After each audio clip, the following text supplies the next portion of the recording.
Let's talk about Kris Jenkins. Um, I love Kris Jenkins. I think that Kris Jenkins is.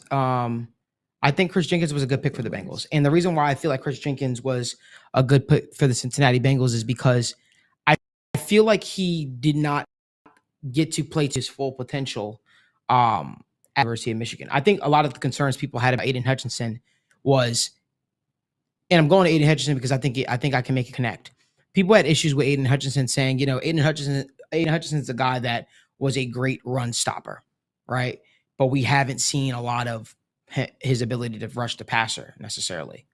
And then, obviously he went on to get picked by the Lions. He went on to show that he had the ability, the upside to rush the passer and could do it consistently.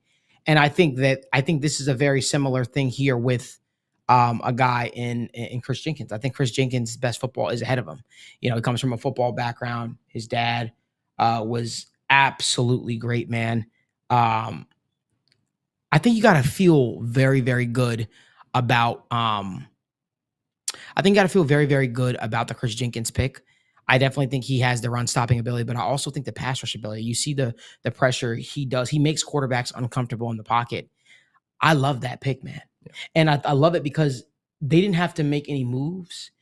They had everything come to them. And, as we go through this, stream and we discuss it and we talk a little bit more about it, I think a lot of people that were expecting the Bengals to, use those picks to maneuver and do certain things with those things. But I felt like they may have thought that they didn't need to, right? They probably thought that they didn't need to. They probably felt that they owed it to their roster to sort of replenish it and give more and get more out of the roster with these various picks to try to raise up competition, if you will, because you do have a lot of those guys that were drafted in middle rounds that have not performed quite well. Mm-hmm. And, by holding on to those picks, do those guys sort of start to raise the level of play from the guys that are already in the building without, creating a level of complacency? And I think that's where my mind went. But I think Kris Jenkins is going to be wind up being a very, very good football player for the Bengals. When I watched Kris Jenkins film, and I started watching him a couple weeks back, and I said, man, I think he could be a real shot for the Bengals, man. I will say that he is just disruptive. I think he has the potential to be a true game wrecker. I really believe that, man. And I think that the reason why you feel very, very good about a guy in Kris Jenkins is because that what this guy cares about, at least what his personality has exhibited, is he cares about ball. He wants to win. He wants to win at its highest level. And I feel very, very good about that pick because I think that he can help, sort of refine his pass rushing repertoire being under guys like BJ Hill or learning from guys like Sheldon Rankins. I think the best football is ahead of him, man. And you feel very, very good about the Kris Jenkins program, about Kris Jenkins, especially knowing he's coming from a program such as Michigan, where, most of the guys that are there, you see how many Michigan players have been drafted just recently, man. It just speaks to how the job that Harbaugh did and how he was preparing these guys for the highest level, man. But Daniel, what were your thoughts on for the Kris Jenkins pick? So Kris Jenkins, he's going to he'll definitely grow on me. I think Kris Jenkins was a very fine pick. Let me just say this. The first thing, I'm confident in Lou Anarumo and Zach Taylor's reaction to this. That's the first thing I'm going to look at. They kept saying, we were staring at the board, waiting. If they are super confident that he was their guy and they were waiting, they were sweating for him to be the pick, then it gives me definitely a little more confidence because they've obviously watched, done their intensive research. And I think that's the number one thing I'm sure that definitely sold them is his character. He was a leader. I'm sure you guys have all seen the videos, extremely passionate. He was the leader of that Michigan defense.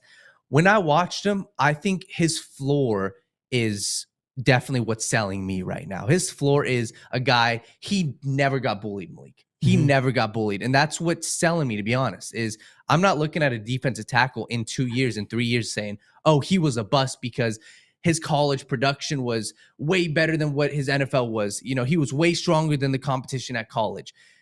He is one of the strongest players in this entire, interior defensive line class. And I just don't see him getting bullied at the next level. I think my biggest fear for him is he doesn't make a true impact as a run stopper. I think he's a great run stopper, but that would be my fear. I think his floor is a very productive defensive tackle that just doesn't show you the flash in the pass rush and is just a fine player. And for me, that's what's definitely selling me, is saying, hey, this was Kris Jenkins. For everybody who's looking at the other picks, Eric all saying, oh, they're going for high potential. Amarius Mims, high potential. Kris Jenkins is the safe pick here. Yeah. And that's what's selling me. I think Kris Jenkins has potential in the pass rush. We can go a little step further, though, Daniel. I think he's already shown the potential in the pass rush. Yep. The issue was he got limited reps to do it consistently. Yeah, he's already shown that he can rush the passer. He's already shown that when he can hold his own, he can hold his ground, he can hold the point of attack, and he can make life difficult for opposing offenses. He's already shown that. Yeah. The issue was he just didn't get limited reps. Now in turn, you could also say he's fresh because he didn't really, rush the passer at a high clip at Michigan. So, I mean, it's a double-edged sword, but I think all in all, you got to feel very good. And guys, we're not just trying to sell you on the pick. If it was a pick that I didn't like, I'm going to tell you. I feel like there's a reach, I'm going to tell you as well. All in all, I'm a fan of this. If you love a guy, go out and grab him.